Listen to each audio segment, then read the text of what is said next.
Sa pagbubukas ng buwang ito ng Oktubre, panibagong sigla ang bumungad sa tahanan ng mga kapamilya sa pagbabalik ng maraming empleyado sa pagtatrabaho at pagsisilbi sa ABS-CBN compound, lalo na ang mga nanatili at mga nasa probinsya o ang mga tinatawag na work from home.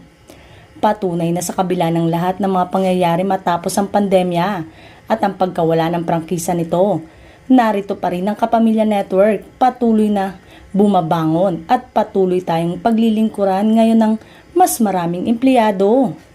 Maaalalang malaking puwang ang iniwan sa pamamahayag sa Pilipinas ng pagkawala sa ere ng ABS-CBN.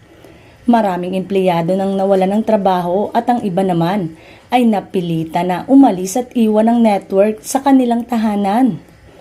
Umabot umano sa 11,000 na empleyado ang nawalan ng trabaho nang hindi nag-renew ang prangkisa ng ABS-CBN.